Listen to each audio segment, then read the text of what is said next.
Kita ke informasi lain, Majelis Kehormatan Mahkamah Konstitusi atau MKMK memutuskan mencopot Anwar Usman dari jabatan Ketua Mahkamah Konstitusi. Anwar Usman terbukti melakukan pelanggaran berat terhadap kode etik dan perilaku hakim konstitusi.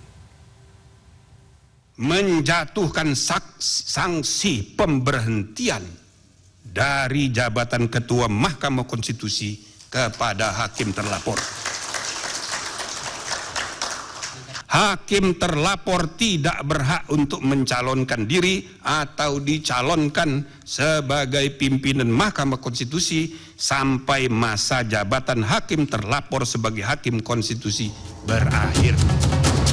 Majelis Kehormatan Mahkamah Konstitusi (MKMK) resmi memberhentikan Anwar Usman dari jabatannya selaku Ketua Mahkamah Konstitusi pada Selasa sore.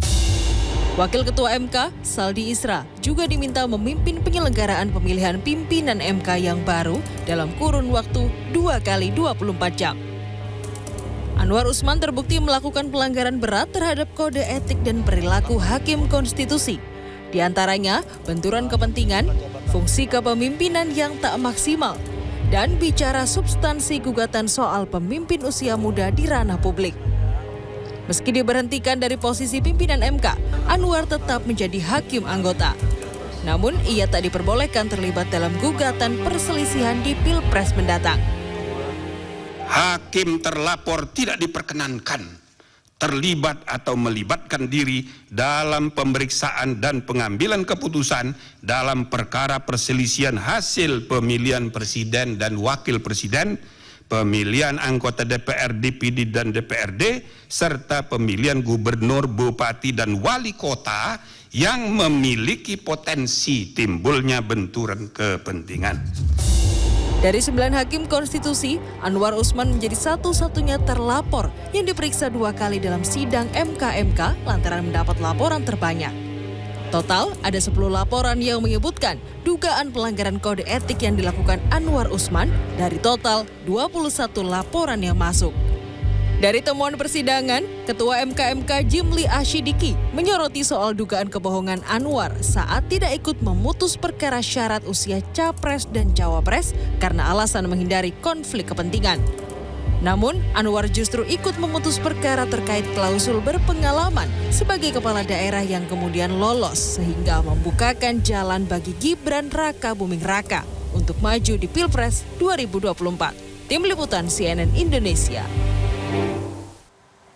Para pendukung pasangan Capres, Cawapres Prabowo Gibran menggelar aksi sujud syukur di kawasan Patung Kuda Gambir, Jakarta Pusat. Aksi ini merupakan bentuk dukungan terhadap putusan MK soal batas usia Capres-Cawapres yang dinilai memberikan kesempatan bagi para generasi muda untuk dapat mengikuti kontestasi Pilpres. Dan sebaliknya, sejumlah seniman dan budayawan di Kota Bandung, Jawa Barat justru mengaku kecewa terhadap putusan MK terkait batas usia Capres dan Cawapres. Kekecewaan ini ditunjukkan dengan menggelar aksi tiup peluit.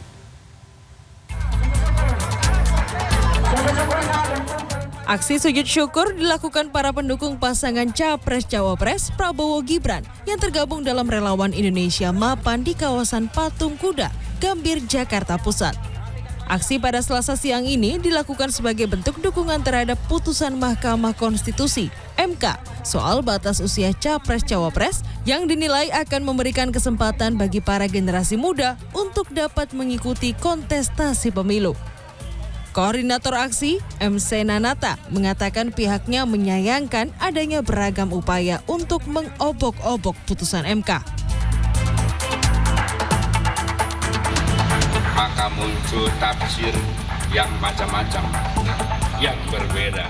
Aksi berbeda justru datang dari Kota Bandung, Jawa Barat. Sejumlah seniman dan budayawan justru memprotes putusan MK terkait batas usia Capres dan Cawapres.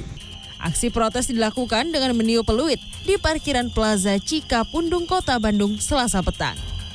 Koordinator aksi, Dedi Jamaluddin Malik, mengatakan MK dan juga Presiden Jokowi telah melakukan pelanggaran dalam mengambil keputusan. Masa berharap lembaga Mahkamah Konstitusi dikembalikan kembali sebagai lembaga yang terhormat dan tidak diintervensi oleh siapapun. Selain melakukan aksi tiup peluit, para seniman dan budayawan ini juga melakukan aksi teatrikal pembacaan puisi, dan doa bersama sebagai bentuk keprihatinan terhadap MK yang dianggap lemah dalam menangani kasus hukum di Indonesia. Tim Liputan CNN Indonesia.